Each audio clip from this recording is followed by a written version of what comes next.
¿Cuántas veces hemos presentado plegarias pidiéndole a Dios que actúe exactamente como lo imaginamos?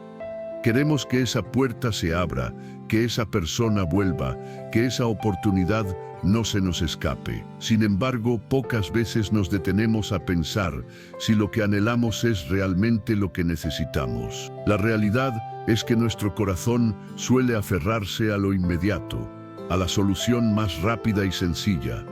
Mientras que Dios observa más allá, Él contempla lo eterno y sabe qué es lo que verdaderamente nos hará crecer, fortalecernos y acercarnos más a su presencia. Amigo oyente, este mensaje es para ti. Quizá en este instante estás atravesando una situación en la que sientes que Dios no responde como quisieras. Pero hoy quiero invitarte a reflexionar en algo más profundo. ¿Y si lo que estás pidiendo no es lo que realmente precisas? Te animo a escribir en los comentarios una frase sencilla: lo que necesito. Al hacerlo, no solo estarás afirmando algo sobre tu propia vida, sino también motivando a otros a confiar en que Dios siempre da lo mejor. Parte 1. ¿Cómo diferenciar entre lo que quiero y lo que necesito? Comencemos siendo sinceros. Todos hemos pedido en algún momento justo aquello que deseábamos, y cuando no sucedió, nos sentimos desilusionados. Pero si miras atrás con calma, descubrirás que muchas veces lo que no ocurrió abrió paso a algo superior o dejó una enseñanza que hoy sostiene tu fe. La madurez espiritual llega cuando aprendemos a distinguir entre el deseo que calma la ansiedad del momento y la necesidad que forma el carácter, ensancha el corazón y nos conecta más profundamente con Dios. Por eso, hoy ejercitaremos el discernimiento, no para dejar de tener deseos, sino para alinearlos con el propósito divino. Hagámoslo paso a paso, de forma práctica y con fundamento bíblico. Primero, aclaremos los conceptos. Lo que quiero suele estar ligado a lo inmediato, a un resultado rápido y tangible. Lo que necesito tiene que ver con procesos, crecimiento y propósito. Jesús enseñó: buscad primero el reino de Dios y su justicia, y todo lo demás vendrá por añadidura. Evangelio de Mateo, capítulo 6, versículo 33. Ese orden nos muestra una lógica espiritual. Cuando das prioridad al propósito de Dios, tus deseos se purifican y se ordenan. Lo que realmente necesitas comienza a ocupar el lugar central. Y no, eso no significa que Dios ignore tus anhelos, significa que los sana, los madura y los dirige. Ahora te ofrezco un marco sencillo de 3 preguntas para discernir, fácil de recordar pero profundo en su respuesta. Primera, ¿este deseo genera fruto del Espíritu en mí o solo alimenta la ansiedad? Segunda, ¿esta petición me acerca a la voluntad de Dios o únicamente busca comodidad? Tercera, si Dios me dijera espera, ¿mi fe se fortalece o se derrumba? Estas preguntas no son un examen que condena, sino una brújula que guía. Si tu respuesta sincera es que el deseo te inquieta, te aparta de la obediencia o depende de que todo ocurra al instante, probablemente no sea lo que necesitas ahora mismo. Veámoslo con un ejemplo de la vida diaria. Tal vez deseas con urgencia que llegue esa oportunidad laboral porque resolvería muchas cosas, pero puede ser que lo que en verdad necesitas sea carácter y sabiduría para sostenerla cuando llegue. Porque una puerta abierta sin preparación puede convertirse en una carga insoportable. El libro de Proverbios, capítulo 19, versículo 21, enseña que en el corazón humano hay muchos planes, pero el propósito del Señor es el que prevalece. La enseñanza es clara. La fe no es capricho. La fe es alineación con el propósito. Por eso, al orar, añade siempre esta actitud: Señor, purifica mi deseo y concédeme lo que necesito para honrarte en esta situación. Y ahora, una advertencia bíblica que debemos recordar. La carta de Santiago, capítulo 4, versículo 3, señala que muchas veces pedimos y no recibimos porque pedimos mal, buscando únicamente nuestros propios deleites. Léelo con mirada actual. No es que Dios rechace tu alegría, es que Él sabe que la verdadera alegría no surge de que todo se acomode a tu manera, sino de vivir en su voluntad. Cuando la motivación está torcida, la oración se convierte en una transacción y la fe se vuelve débil. Pero cuando la motivación se alinea, la oración se transforma en relación y la fe se mantiene firme aún en medio de la espera. Quiero llevarte a un relato profundo porque encierra la esencia de este tema. En Getsemaní, Jesús expresó su deseo humano de no beber la copa del sufrimiento, pero se rindió al Padre diciendo que se cumpliera su voluntad. Evangelio de Lucas, capítulo 22, versículo 42. Aquí no se habla de una fe triunfalista ni de una fe derrotada, sino de una fe auténtica. Jesús enseña que reconocer un deseo no es pecado, pero aferrarse a ese deseo por encima de la voluntad del Padre sí puede desviarnos. La lección es clara: puedes presentar tu anhelo, pero entrégalo. Puedes pedir lo que deseas, pero somételo. Esa es la delgada línea entre lo que quiero y lo que necesito. Pasemos ahora a herramientas prácticas para la vida diaria. Te propongo una disciplina sencilla pero transformadora para aplicar antes de cada petición. Primero, exprésalo con claridad. Señor, hoy anhelo esto. Segundo, purifícalo con la palabra. Busca un pasaje que refleje el corazón de Dios en tu situación. Por ejemplo, si buscas estabilidad financiera, recuerda que la prioridad es la fidelidad y la buena administración. Evangelio de Lucas, capítulo 16, versículos 10 al 12. Tercero, ríndelo con obediencia, dile al Señor: esto quiero, pero te entrego el control. Cuarto, actúa con coherencia. Si pides sabiduría, comprométete a estudiar, pedir consejo y tomar decisiones rectas. Quinto, mantente en gratitud. Agradece tanto si la respuesta llega como si demora, porque en ambos casos Dios está obrando. Carta a los Romanos, capítulo 8, versículo 28. Hablemos ahora de las expectativas, porque allí muchos tropiezan. Una expectativa es como un molde invisible. Si es rígido, todo lo que no encaje produce frustración. Si es flexible y obediente, se adapta a la forma que Dios revele. Jesús habló de odres nuevos para vino nuevo. Evangelio de Mateo, capítulo 9, versículo 17. Tu deseo puede ser legítimo, pero si intentas guardarlo en odres viejos, es decir, en estructuras mentales cerradas, terminará desperdiciándose. Una señal de que estás pidiendo lo que realmente necesitas es que tus expectativas se vuelven dóciles, listas para ser dirigidas por la voluntad de Dios. Veamos un ejemplo bíblico que ilumina este tema. El pueblo de Israel pidió un rey como las demás naciones. Primer libro de Samuel, capítulo 8. Anhelaban la apariencia de seguridad, pero lo que necesitaban era confiar en el gobierno de Dios. El Señor les advirtió de las consecuencias de ese deseo, y aún así lo permitió. La enseñanza es contundente. En ocasiones Dios concede lo que queremos para mostrarnos que no era lo que necesitábamos. No es castigo, es enseñanza divina. Entonces, si algo se te concede y aún así te deja vacío, no te culpes ni te estanques en lamentos. Aprende, regresa a la fuente y pide de nuevo, esta vez no lo que calme la urgencia, sino lo que forme tu espíritu. Quizá hoy deseas que esa relación se restaure de inmediato, pero lo que necesitas es sanidad interior, límites saludables y visión a largo plazo para amar con sabiduría. Tal vez pides que desaparezca una dificultad, pero lo que realmente necesitas es fortaleza y perseverancia para atravesarla y crecer. El apóstol Pablo habló del aguijón en la carne. Segunda carta a los Corintios, capítulo 12, versículos 7 al 10, y mostró que la gracia de Dios se perfecciona en la debilidad. En otras palabras, a veces lo que te falta es justamente el escenario donde la gracia se vuelve suficiente. No es resignación, es revelación. Dios se hace fuerte precisamente en el lugar donde te sientes más frágil. Quiero dejarte una práctica sencilla para esta semana, algo que puedas aplicar y medir espiritualmente.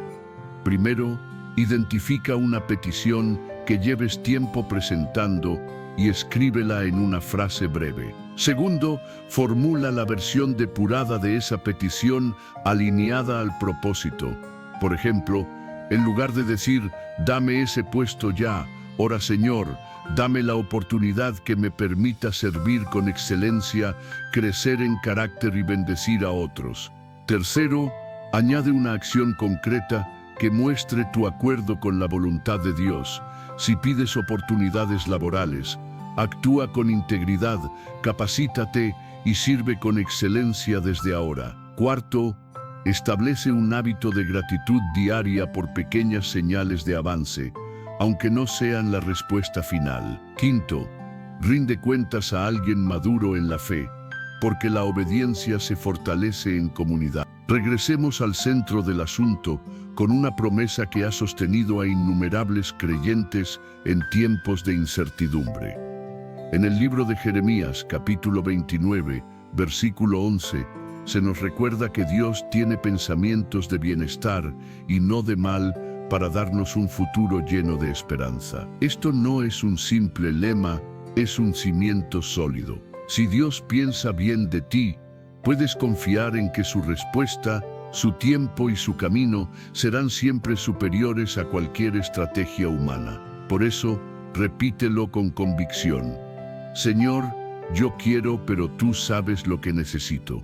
Y mientras me guías, yo obedezco. Quizá te preguntes, ¿cómo se vive esto en la práctica cuando la vida se complica? Se refleja de esta manera: cuando no llega el sí, permaneces en la obediencia cotidiana. Cuando la respuesta es un no, lo aceptas como protección. Cuando recibes una espera, lo abrazas como formación. Y en cada uno de esos escenarios continúas avanzando con pasos de fe. Eso es madurez espiritual. Pasar de ver a Dios como proveedor de resultados a reconocerlo como Señor de los procesos. Allí es donde muchos se tropiezan, porque desean un milagro sin transformación. Pero el Evangelio no trata únicamente de cambios externos, sino de renovaciones profundas en el interior. Permíteme confrontarte con amor. Hay algo que puede estar robándote la paz, precisamente porque lo quieres de inmediato. Si al soltarlo sientes alivio, entonces será un ídolo. Los ídolos prometen control, pero al final arrebatan libertad. Cuando entregas ese deseo y experimentas la paz que sobrepasa todo entendimiento, como lo enseña la carta a los Filipenses, capítulo 4, versículos 6 y 7, sabrás que estás pasando de lo que quieres a lo que de verdad necesitas. Esa paz es la señal de que tu vida está alineada con Dios. Quiero cerrar esta primera parte con una imagen clara. Tu vida es como un terreno. Lo que quieres es la semilla vistosa que promete flores rápidas. Lo que necesitas es la raíz profunda que resiste los vientos. Nadie celebra las raíces porque no se ven, pero son ellas las que sostienen la casa en medio de la tormenta. Si hoy Dios está fortaleciendo tus raíces, no te impacientes ni dudes. Cuando llegue el tiempo del fruto, será firme, abundante y duradero. Ahora respira y repite esta convicción que puede marcar tus decisiones desde este día. Primero, voy a traer mis deseos a la presencia de Dios sin temor. Segundo, voy a someter mis deseos al propósito de Dios con plena confianza. Tercero, voy a caminar en obediencia, aunque la respuesta sea distinta a lo que esperaba. Cuarto, voy a agradecer en cada etapa porque Dios está obrando, aunque mis ojos no vean todo el panorama. Quinto, voy a pedir lo que necesito para honrar a Dios y bendecir a otros, y no solo lo que me conviene a mí. Parte 2. Señales prácticas para diferenciar entre un deseo inmaduro y una necesidad genuina. Querido oyente, ahora que hemos establecido la base de lo que significa distinguir entre lo que quiero y lo que necesito, avancemos más profundo. Quiero acompañarte a reconocer señales claras que muestran cuándo lo que deseas nace de la inmadurez del corazón y cuándo, en cambio, refleja una verdadera necesidad, aquella que Dios mismo quiere suplir. Porque no se trata de dejar de desear, sino de aprender a discernir para no caer en frustraciones innecesarias ni quedar atrapados en ilusiones pasajeras. Empecemos con lo más evidente. Un deseo inmaduro suele estar centrado en el yo, lo que yo siento, lo que yo quiero ya, lo que a mí me conviene ahora mismo. En cambio, una necesidad genuina tiene un impacto más amplio. No solo me bendice a mí, también edifica a quienes me rodean. Si lo que pides al recibirlo solo te dará satisfacción pasajera, pero no contribuirá al propósito de Dios en tu vida ni en la de los demás, esa es una señal de alerta. La carta de Santiago, capítulo 1, versículo 14, enseña que cada persona es tentada cuando de sus propios deseos es atraída y seducida. Dicho de otro modo, un deseo inmaduro busca calmar impulsos inmediatos, mientras que una verdadera necesidad impulsa el crecimiento, la formación y el fruto. Primera señal, la urgencia que desespera. Cuando lo que anhelas se convierte en una obsesión que roba tu paz, casi siempre se trata de un deseo inmaduro. La paz de Dios es un termómetro muy preciso. La carta a los Filipenses, capítulo 4, versículo 7, declara que la paz de Dios resguarda nuestros corazones y pensamientos en Cristo. Si lo que estás pidiendo te produce más inquietud que confianza, más ansiedad que calma, entonces no se trata de una necesidad, sino de un deseo disfrazado. En cambio, lo que realmente necesitas, aunque implique esperar, viene acompañado de esa paz que sostiene incluso en medio de la incertidumbre. Segunda señal, la motivación que hay detrás de tu petición. Hazte estas preguntas con sinceridad. ¿Para qué quiero esto? ¿Es para aparentar ante otros? ¿Para llenar un vacío personal o verdaderamente me ayudará a crecer y glorificar a Dios? Por ejemplo, alguien puede pedir prosperidad financiera. Ese anhelo no es malo, pero si la intención es competir, demostrar superioridad o escapar de sentimientos de inferioridad, entonces la motivación está torcida. En cambio, si el propósito es proveer para la familia, ser generoso y avanzar en el plan divino, allí se revela una necesidad genuina. Jesús lo dijo en el Evangelio de Mateo, capítulo 6, versículo 21, donde esté tu tesoro, allí estará tu corazón. Tercera señal, el impacto a largo plazo. Un deseo inmaduro trae satisfacción inmediata, pero con el tiempo deja consecuencias negativas. Una verdadera necesidad quizás sea incómoda o costosa al inicio, pero produce fruto bueno y permanente. Piensa en el pueblo de Israel en el desierto. Querían regresar a Egipto, porque allá había comida y aparente seguridad, pero lo que necesitaban era avanzar hacia la tierra prometida. Ese recorrido fue duro y lleno de pruebas, pero los condujo a un futuro de libertad y abundancia. Aquí se entiende, lo que deseas puede parecer más fácil, pero lo que necesitas siempre tiene mayor valor porque está alineado con el plan de Dios. Cuarta señal, el tipo de oración que nace de ese deseo. Cuando lo que quieres se convierte en una súplica repetitiva, casi como una exigencia hacia Dios, lo más probable es que sea un deseo inmaduro. En cambio, cuando lo que necesitas arde en tu interior, tu oración cambia, se vuelve más humilde, rendida y agradecida. Jesús nos enseñó esto en el Padre Nuestro al decir, «Danos hoy nuestro pan de cada día». Esa petición no es un reclamo, es una expresión de dependencia. Una necesidad verdadera se pide con humildad. Un deseo inmaduro se pide con exigencia. Quinta señal, la reacción frente a la espera o al no. Cuando lo que quieres no llega y eso destruye tu fe, amarga tu corazón o incluso te aleja de Dios, entonces ese deseo se había convertido en un ídolo. Pero si lo que necesitas aún no llega y pese a ello permaneces confiado, sigues orando, creyendo y obedeciendo, entonces es una evidencia clara de que estás en el camino correcto. Job lo proclamó en medio de su dolor.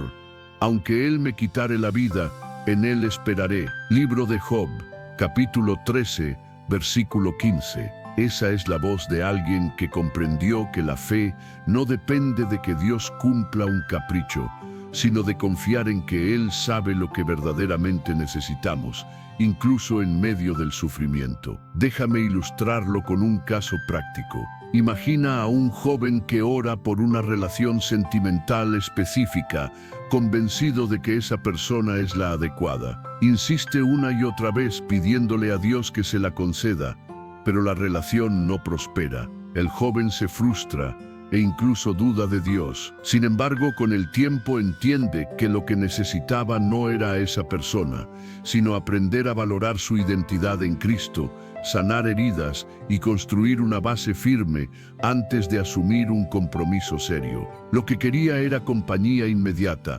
Lo que necesitaba era madurez emocional y espiritual. Y cuando alcanzó esa madurez, entonces Dios abrió la puerta correcta. Otro ejemplo está en la vida del apóstol Pablo. Él rogó en 3 ocasiones que le fuera quitado el aguijón en la carne. Segunda carta a los Corintios, capítulo 12, versículos 7 al 10.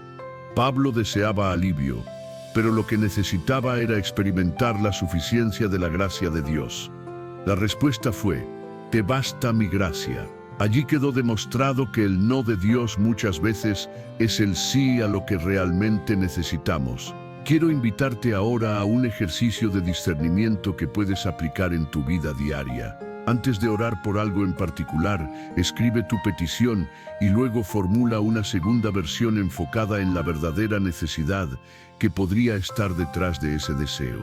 Por ejemplo, en lugar de decir: Señor, quiero que me des este trabajo, prueba con: Señor, necesito que me des el lugar donde pueda crecer, servir y glorificar tu nombre. Esa diferencia, aunque parezca pequeña, lo cambia todo, porque la primera petición es limitada, mientras que la segunda abre el espacio para que Dios actúe de la mejor manera. Hay un punto crucial que no debemos olvidar: Dios no siempre te dará lo que quieres, pero jamás dejará de concederte lo que realmente necesitas. Jesús lo enseñó en el Evangelio de Mateo, capítulo 7, versículos 9 al 11.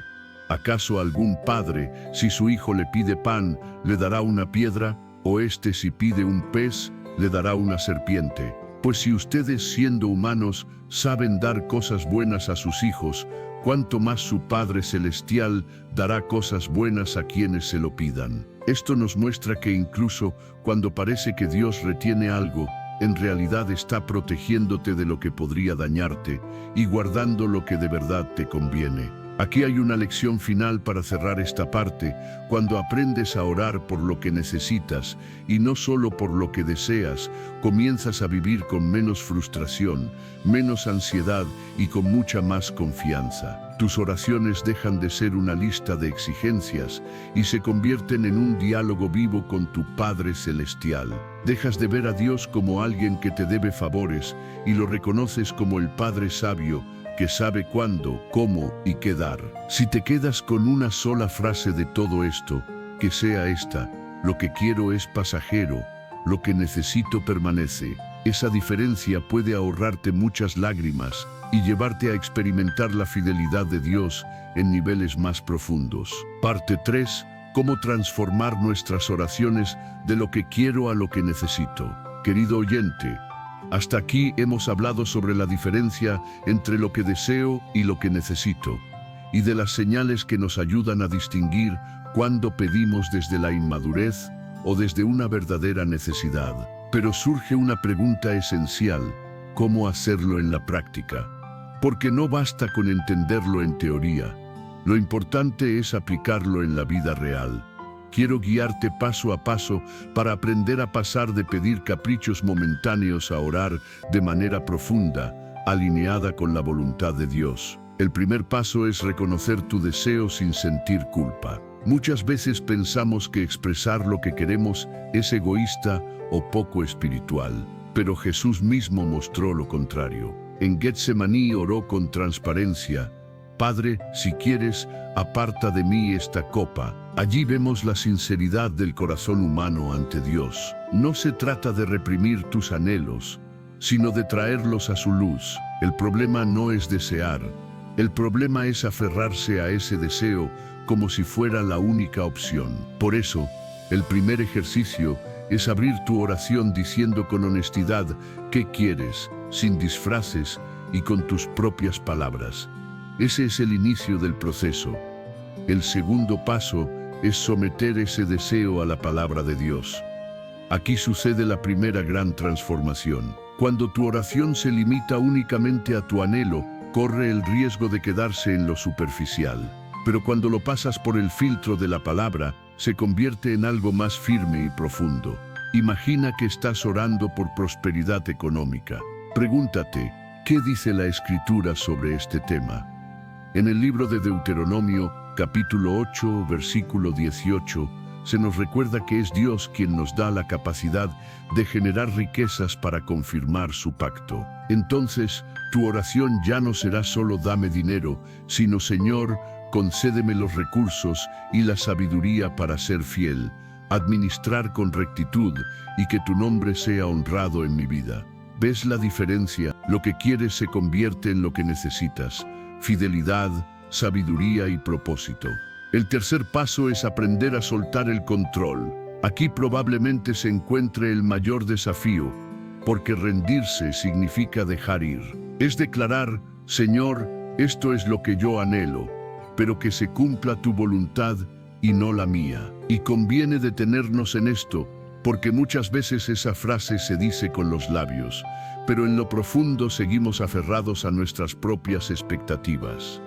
Rendir no es repetir una fórmula, rendir es confiar de verdad, es aceptar que, aunque la respuesta no llegue como la imaginas, Dios sigue siendo bueno y su plan continúa siendo perfecto. El profeta Isaías, en el capítulo 55, versículos 8 y 9, lo expresa con claridad: mis pensamientos no son los de ustedes, ni mis caminos son los de ustedes. Así como los cielos son más altos que la tierra, así también mis caminos son más altos que sus caminos, y mis pensamientos más que sus pensamientos. Cuando esa verdad se vuelve parte de tu oración, el peso del control disminuye y la carga se aligera. El cuarto paso es pedir transformación interior antes que cambios externos. Esta es una de las claves más poderosas. Con frecuencia suplicamos a Dios que cambie nuestras circunstancias,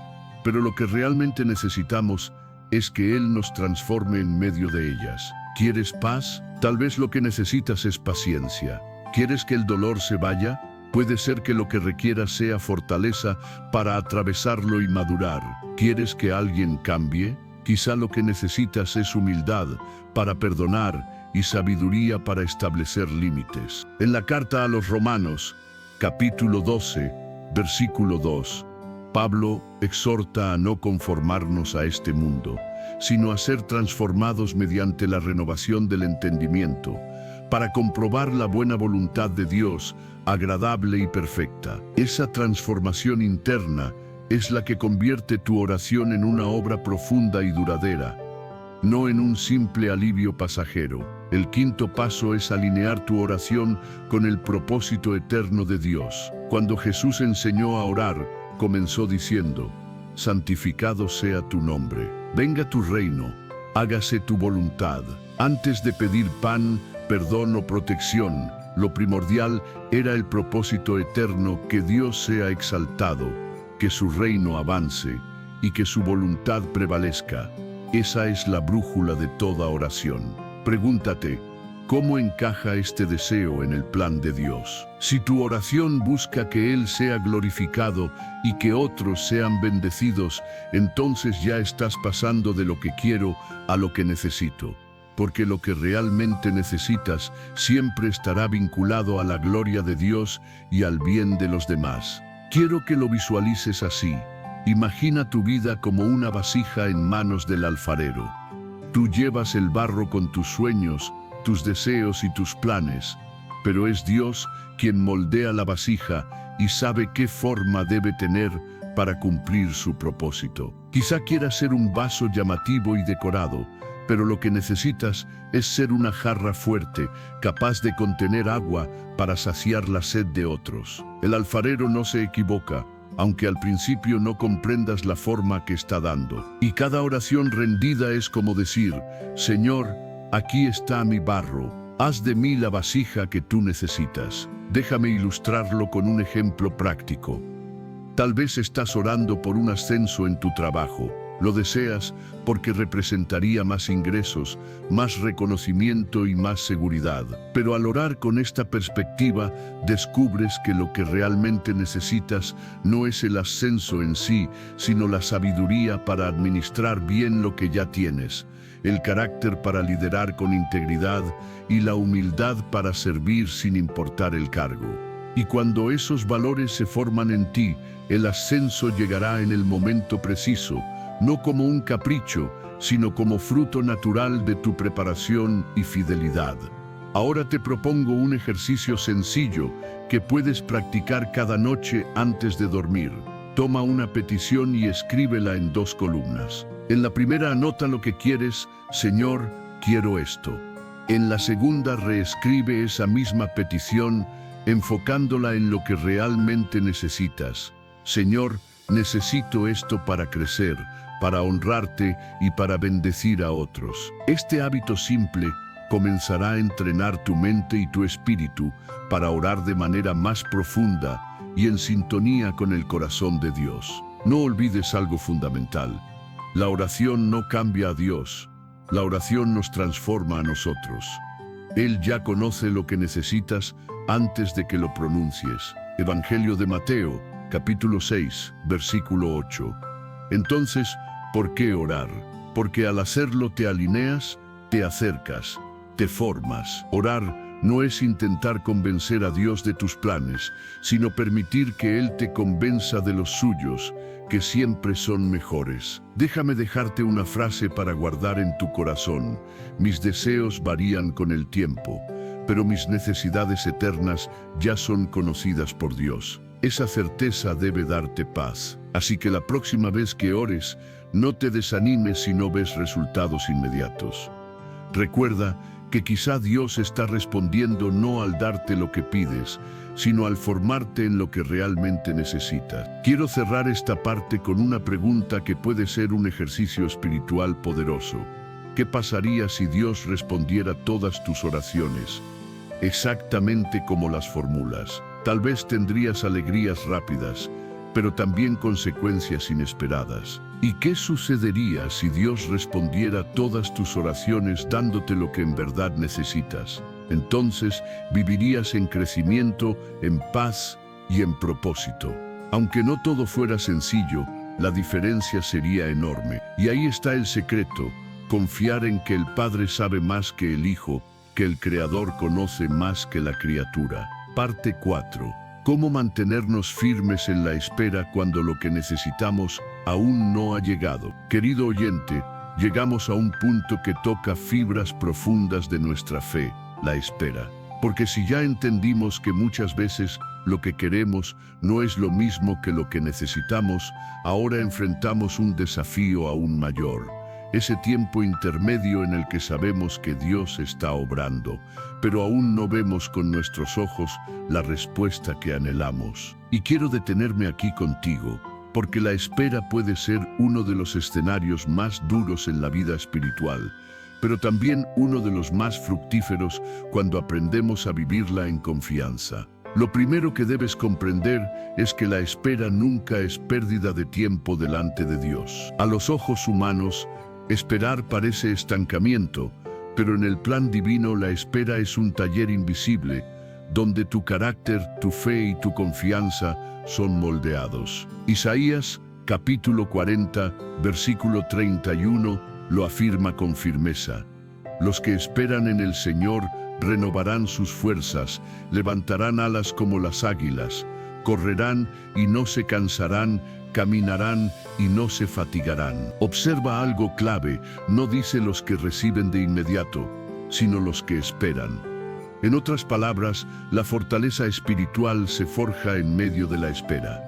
¿Por qué nos cuesta tanto esperar? porque nuestra cultura nos ha enseñado a medir todo con parámetros de inmediatez. Queremos resultados rápidos, soluciones instantáneas, respuestas al alcance de un clic.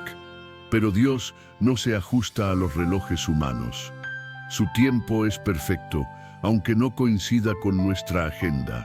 El libro de Eclesiastés, capítulo 3, versículo 11, nos recuerda que Dios hizo todo hermoso en su tiempo. Y aquí está la clave: tu calendario no siempre coincide con el calendario divino. Eso no significa que Él se haya olvidado de ti. Significa que te está preparando para algo mayor. Permíteme compartirte 3 actitudes esenciales para sostenerte en la espera. Primero, paciencia activa. Esperar no significa quedarse de brazos cruzados ni resignarse, sino seguir caminando en fe, aunque no veas el destino final. Es como el agricultor que siembra la semilla, no ve el crecimiento inmediato, pero cada día cuida la tierra, la riega, la protege. La carta de Santiago, capítulo 5, versículo 7, enseña: tened paciencia hasta la venida del Señor. Mirad cómo el labrador espera el precioso fruto de la tierra, aguardando con paciencia hasta recibir la lluvia temprana y tardía. Así debe ser tu espera, no pasiva, sino activa, cuidando tu fe, alimentándola con oración, con la palabra y en comunidad, mientras Dios hace crecer la semilla en lo secreto. Segundo, confianza rendida. Muchas veces en la espera surgen dudas. Nos preguntamos: ¿será que Dios me escuchó? ¿Será que olvidó mi petición? Y aquí quiero hablarte con claridad. No, Dios no olvida. El libro de los Salmos, capítulo 56, versículo 8, declara que Dios recoge nuestras lágrimas en su redoma como si fueran tesoros de gran valor. Esto nos enseña que nada de lo que atraviesas pasa desapercibido delante del Señor. Confiar en la espera no significa negar tu dolor ni tus preguntas, sino decidir creer que, aunque no lo veas, Dios está obrando a tu favor. Tercera actitud, la gratitud en medio del proceso. Uno de los mejores remedios contra la frustración es la gratitud. Cuando agradeces por lo que ya tienes y por lo que Dios ya ha hecho, tu corazón se llena de esperanza para lo que aún falta. Pablo escribió en la primera carta a los Tesalonicenses, capítulo 5, versículo 18, «Dad gracias en todo, porque esta es la voluntad de Dios para con vosotros en Cristo Jesús». Nota que no dice «dad gracias solo cuando recibas», sino en todo. La gratitud transforma la espera en un terreno fértil, porque cambia tu mirada del vacío a la plenitud de lo que ya está en tus manos. Pero quiero hablarte con honestidad. Esperar también duele. Hay días en los que te levantas lleno de fe y otros en los que estás cansado, dudando, incluso molesto con Dios. Eso no te hace menos espiritual, te hace humano. Mira la vida de Abraham. Dios le prometió descendencia y pasaron muchos años antes de que naciera Isaac. La carta a los Romanos, capítulo 4, versículo 20, enseña que Abraham no dudó por incredulidad, sino que se fortaleció en fe dando gloria a Dios. ¿Cómo lo logró? No porque nunca sintiera cansancio, sino porque cada vez que la duda lo alcanzaba, regresaba a la promesa. Esa es la clave, no permitir que la emoción del momento opaque la fidelidad de lo prometido. Otro ejemplo poderoso lo vemos en José. Él soñó con grandeza, pero antes de llegar al palacio pasó por la cisterna, por la esclavitud y por la cárcel. ¿Cuánto tiempo esperó? Años. Pero en todo ese periodo, Dios lo estaba preparando para administrar con sabiduría lo que vendría después. En el libro de Génesis, capítulo 50, versículo 20, se registran sus palabras: «Vosotros pensasteis mal contra mí, mas Dios lo encaminó a bien». Esa declaración solo puede venir de alguien que comprendió que la espera y el sufrimiento fueron parte del plan que lo condujo a su propósito. Quiero proponerte un ejercicio para abrazar la espera con fe.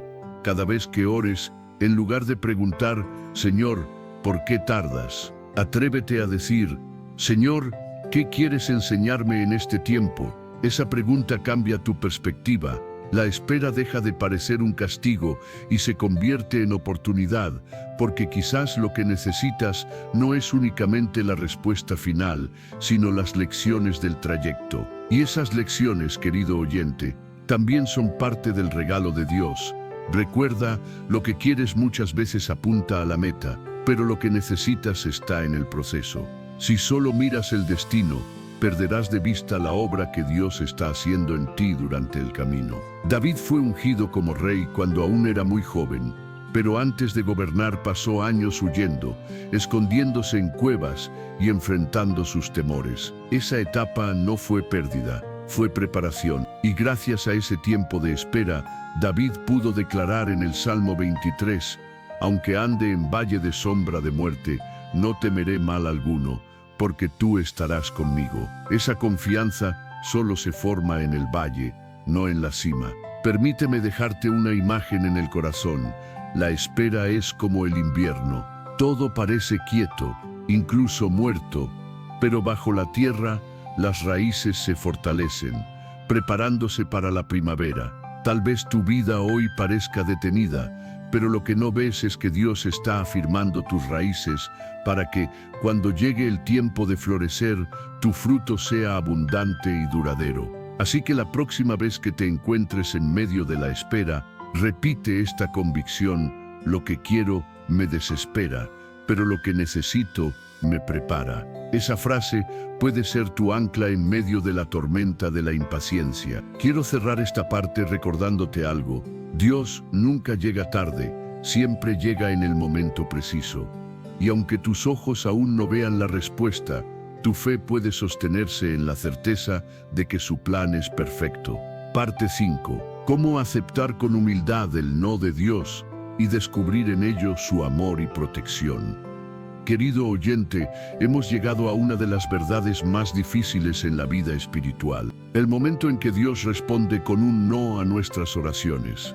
Seamos honestos, a ninguno de nosotros nos gusta escuchar un no. Desde la infancia, cuando nuestros padres decían esa palabra, la sentíamos como un muro que frenaba nuestros deseos, un límite que nos incomodaba. Sin embargo, al mirar atrás entendemos que muchos de esos no fueron en realidad un escudo de protección, expresión de amor que nos libró de algo que en ese momento no alcanzábamos a comprender.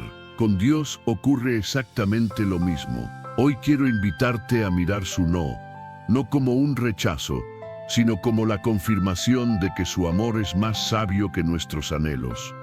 Lo primero que debemos afirmar es que el no de Dios no es un castigo. Hay quienes, al no recibir lo que pidieron, creen que Dios los está castigando, que su oración no fue suficiente o que no son dignos de ser escuchados.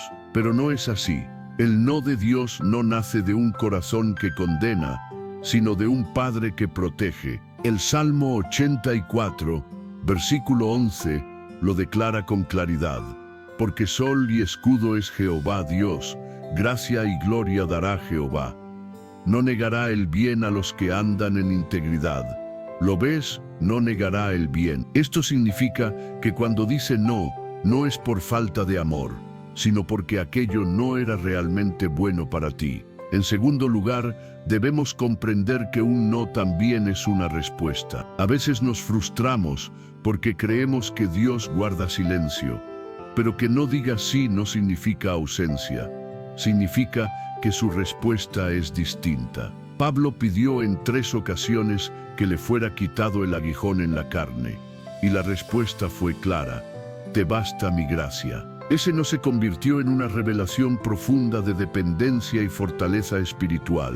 La segunda carta a los Corintios, capítulo 12, versículos 9 y 10, lo confirma. El no de Dios muchas veces se convierte en el sí a su gracia, a su poder y a su suficiencia. Pensemos en algo que todos hemos vivido: pedir aquello que parecía perfecto y sentir dolor cuando no lo recibimos. Sin embargo, con el tiempo descubrimos que aquello hubiera sido una trampa, una carga insoportable o una puerta equivocada. El no de Dios se revela entonces como un muro de protección. El libro de Proverbios, capítulo 3, versículos 5 y 6, nos exhorta: confía en el Señor con todo tu corazón y no te apoyes en tu propia prudencia. Reconócelo en todos tus caminos y Él enderezará tus veredas. Y ese enderezar a veces implica cerrar caminos, aunque nosotros queramos transitarlos. Déjame mostrártelo con ejemplos bíblicos. Moisés quiso entrar a la tierra prometida, pero Dios le dijo que no. ¿Fue eso una falta de amor? No. Era parte de un plan mayor que culminaría con Josué guiando al pueblo hacia su herencia. David deseó construir el templo, pero Dios le dijo que no, que sería su hijo Salomón quien lo levantaría. ¿Significaba que David no era digno? No. Significaba que Dios tenía un diseño distinto para él. Jesús mismo, en Getsemaní, pidió que pasara de él la copa, y la respuesta del Padre fue un no, porque la cruz era el camino de redención para toda la humanidad. ¿Lo comprendes? Cada no escondía un propósito superior. Aceptar el no de Dios requiere humildad, y la humildad no es pensar menos de ti, es pensar más de Dios, reconocer que sus planes son más grandes, que su amor es más sabio, y que su cuidado es más profundo de lo que podemos entender. Cuando tu oración se encuentra con un no, no estás frente a un rechazo, sino frente a una invitación a confiar más, rendirte más y madurar más. Quiero proponerte 3 pasos prácticos para aceptar con paz un no de Dios. Primero, examina la motivación de tu oración. Pregúntate si lo que pedías estaba más enfocado en tu comodidad que en el propósito divino. Muchas veces, el no es la forma en que Dios purifica nuestra intención. Segundo, cambia la frustración por gratitud. Agradece incluso por lo que Dios no te concedió, porque significa que te libró de un peso, de un peligro o de una ruta equivocada. La carta a los Efesios, capítulo 5, versículo 20, nos recuerda: dad gracias siempre por todo al Dios y Padre, en el nombre de nuestro Señor Jesucristo. Tercero, hazte esta pregunta: ¿cuál es el sí escondido en ese no? Porque siempre existe.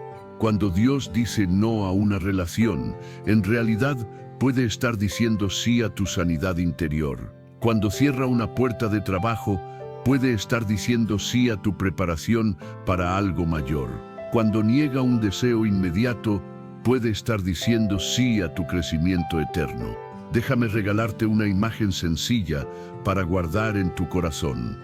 Imagina a un padre observando a su hijo pequeño intentando alcanzar un cuchillo afilado. El niño lo quiere, lo pide con insistencia, lo desea con todas sus fuerzas. El padre responde con un no, y aunque el niño llora, ese no nace de crueldad, sino de amor, porque lo que el pequeño quería en ese momento lo habría herido, pero lo que realmente necesitaba era protección. De esa misma manera actúa nuestro Padre Celestial con nosotros. Tal vez hoy estés enfrentando un no de parte de Dios. Quizá oraste por una puerta que no se abrió, por una persona que no volvió, por una oportunidad que no llegó y en tu interior hay dolor. Pero quiero decirte con la certeza de la fe, el no significa abandono, significa redirección. El mismo Dios que cerró esa puerta es quien abrirá la que realmente necesitas. El profeta Isaías, capítulo 43, versículo 19, lo afirma: He aquí que yo hago cosa nueva, pronto saldrá a luz. No la conoceréis, otra vez abriré camino en el desierto y ríos en la soledad.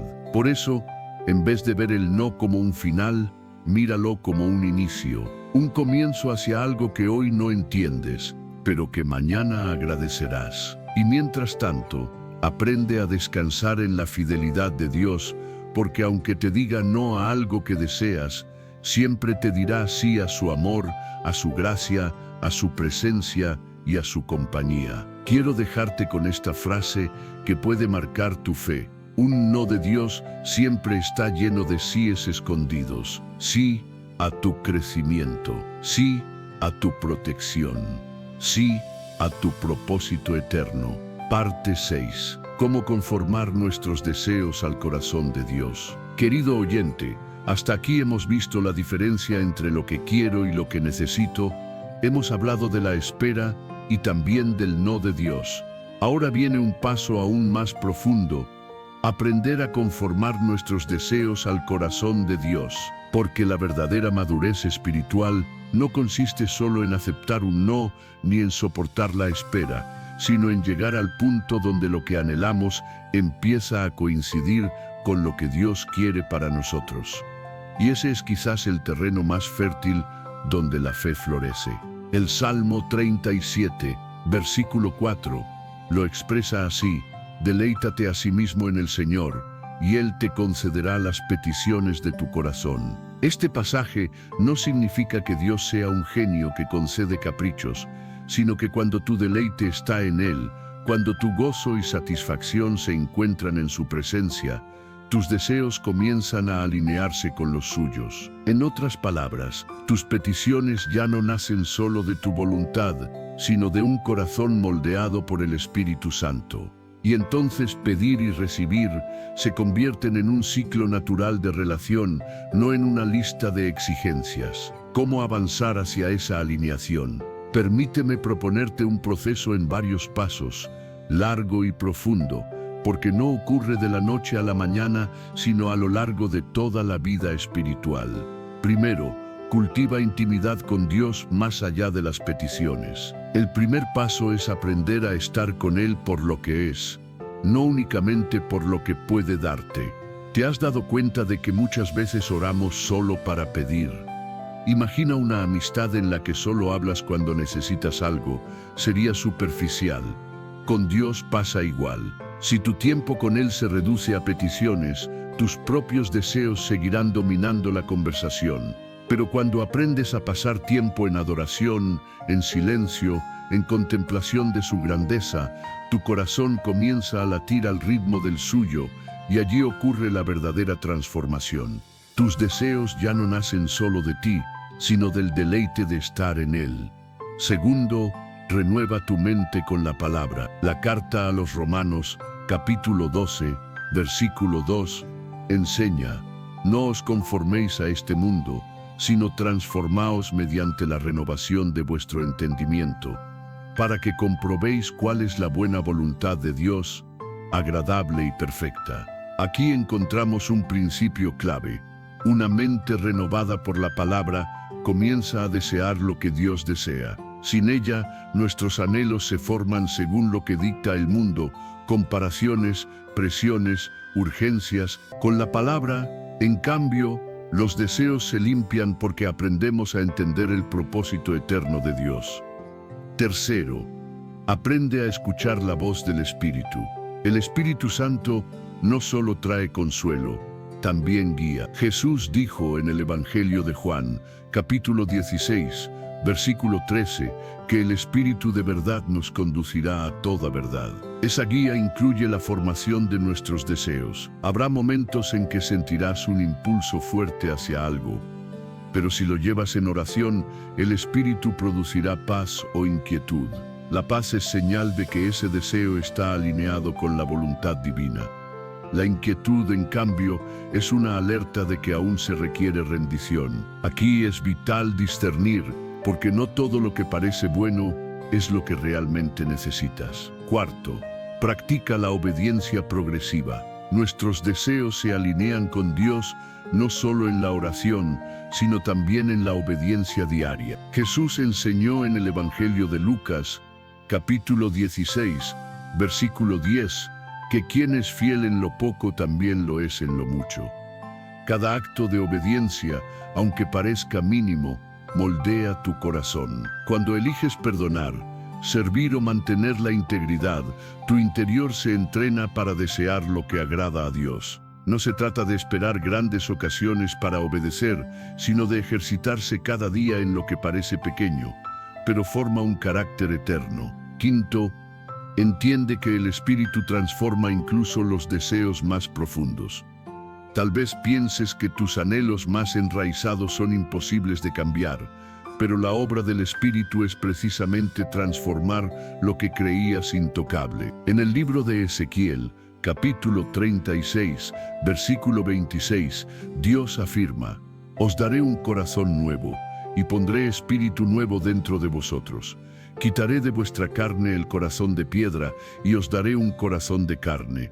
Esto es un acto radical. Dios no solo mejora lo viejo, Él da un corazón renovado, y ese nuevo corazón comienza a desear cosas diferentes, ya no conforme a la carne, sino conforme al espíritu. Ahora miremos ejemplos bíblicos de lo que significa tener deseos alineados con el corazón de Dios. David, a pesar de sus errores, fue llamado un hombre conforme al corazón de Dios. Hechos, capítulo 13, versículo 22. ¿Por qué? Porque aunque falló, su anhelo más profundo siempre fue agradar al Señor. Por eso escribió en el Salmo 40, versículo 8, El hacer tu voluntad, Dios mío, me ha agradado. Su gozo no estaba en sus conquistas, sino en obedecer la voluntad divina. Pablo también refleja este principio en la carta a los Filipenses, capítulo 3, versículo 8, cuando dice que todo lo considera pérdida por la excelencia de conocer a Cristo Jesús. Ese es un corazón que aprendió a valorar lo eterno sobre lo pasajero, a desear lo que realmente importa. Lo que antes anhelaba, reconocimiento, títulos, logros, quedó en segundo plano frente a la necesidad de conocer más profundamente a Cristo. Y el ejemplo supremo es Jesús. En el Evangelio de Juan, capítulo 4, versículo 34, declaró: Mi comida es que haga la voluntad del que me envió y que acabe su obra. Su anhelo más profundo no era el aplauso ni la comodidad, sino cumplir la voluntad del Padre. Ese es el modelo perfecto de cómo nuestros deseos pueden alinearse con el corazón de Dios. Quiero proponerte un ejercicio práctico para empezar a alinear tus deseos. Toma unos minutos cada día y haz una lista con 2 columnas. En la primera, anota tus deseos tal como los sientes. En la segunda, escribe cómo se verían esos deseos si estuvieran alineados con la voluntad de Dios. Por ejemplo, deseo prosperar económicamente, necesidad, tener recursos para sostener a mi familia y bendecir a otros. Deseo ser reconocido, necesidad, que mi vida refleje a Cristo y que otros glorifiquen a Dios a través de mí. Con el tiempo, este hábito entrenará tu corazón a mirar más allá del deseo superficial. Y no pienses que desear algo es incorrecto. No, desear es humano. Pero lo que distingue a un corazón maduro es que sus deseos cada vez están más sintonizados con lo eterno.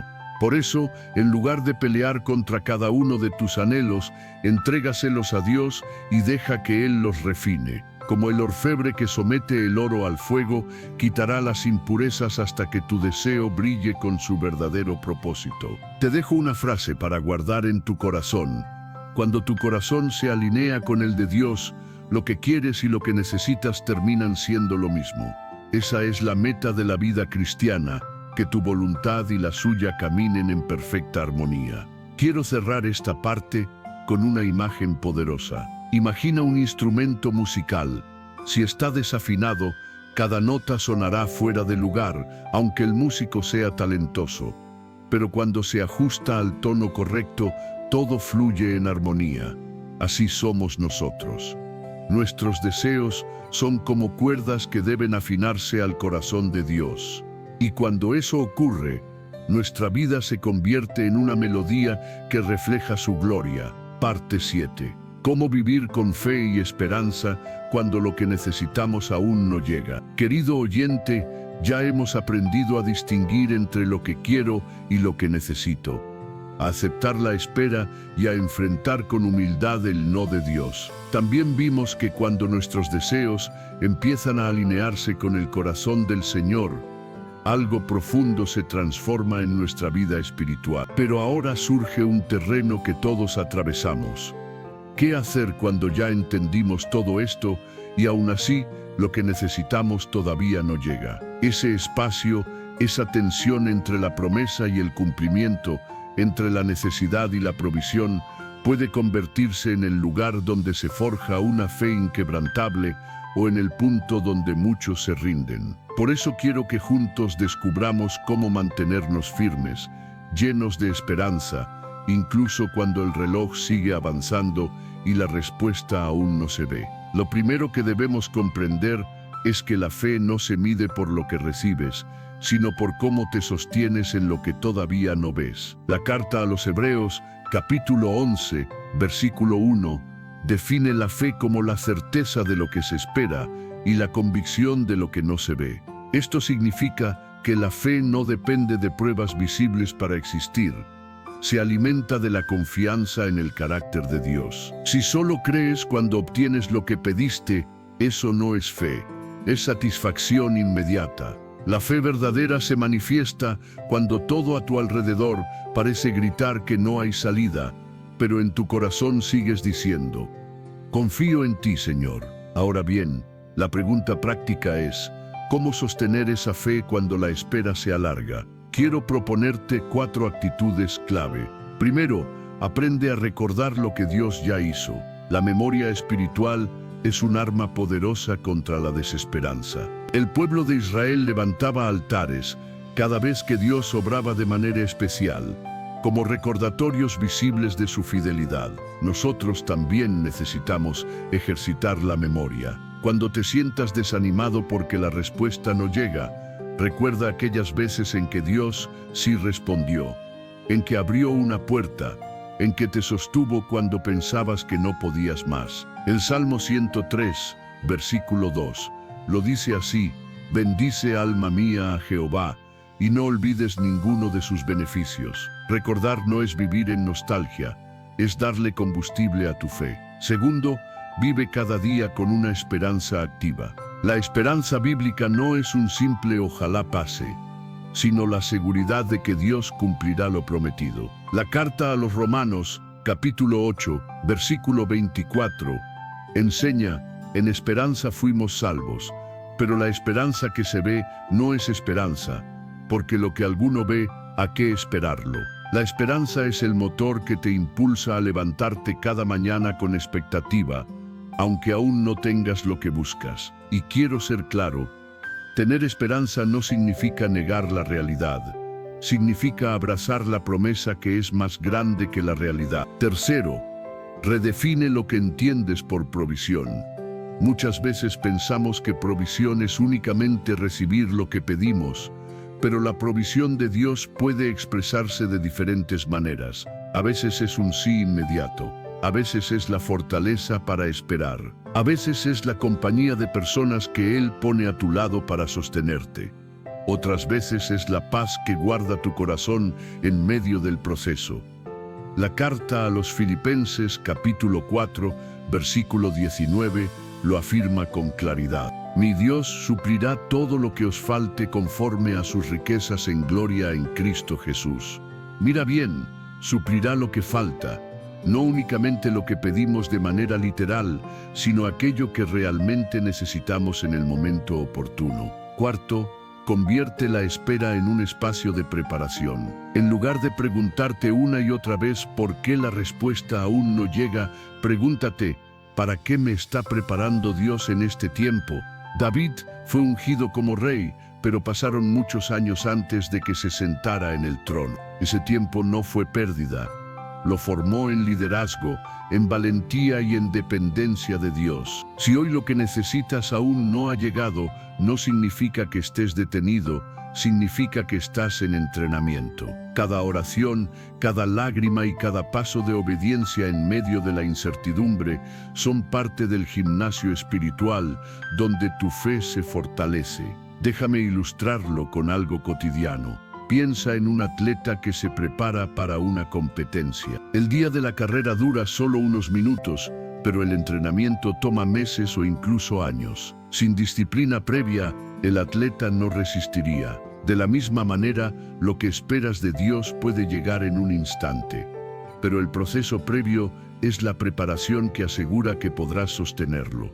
Recibir algo sin preparación puede convertirse en un peso, mientras que la espera fortalece tus músculos espirituales. Un ejemplo bíblico poderoso es Abraham.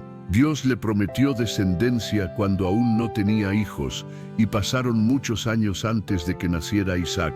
Durante ese tiempo Abraham enfrentó dudas, luchas y hasta errores. Pero la carta a los Romanos, capítulo 4, versículo 20, dice que se fortaleció en fe, dando gloria a Dios, convencido plenamente de que Él tenía poder para cumplir lo prometido. Ese es el secreto. Aunque la promesa tarde, la fe se afirma porque no depende del calendario, sino de la fidelidad del que prometió. Quiero invitarte a un ejercicio de esperanza práctica. Cada vez que la ansiedad intente robarte la paz, porque lo que necesitas aún no llega, escribe una frase de gratitud por algo que Dios ya hizo en tu vida. Luego escribe una frase de esperanza declarando lo que todavía esperas, pero con confianza en que Él lo cumplirá. Por ejemplo, Señor, gracias porque me sostuviste en aquella prueba difícil y ahora espero con certeza que también me sostendrás en lo que viene. Este sencillo hábito puede transformar la manera en que vives tu proceso. Permíteme dejarte una imagen para guardar en tu corazón. Imagina que estás en una estación de tren, esperando el que te llevará a tu destino. Todavía no lo ves, pero sabes que llegará porque la vía ya está trazada. La promesa está establecida. Puedes desesperarte caminando de un lado a otro, o puedes aprovechar la espera para prepararte, leer, reflexionar. La espera no cambia la certeza de que el tren llegará, solo transforma tu actitud mientras tanto. Así sucede con Dios. Su promesa es segura. La verdadera pregunta es, ¿cómo eliges esperar? Querido oyente, no permitas que la demora apague tu fe. Recuerda que lo que quieres puede tardar, pero lo que necesitas nunca llegará fuera de tiempo. Dios conoce el momento exacto, y mientras tanto, vive con una fe activa y con una esperanza encendida, porque esa actitud será la que te sostenga y la que te haga crecer.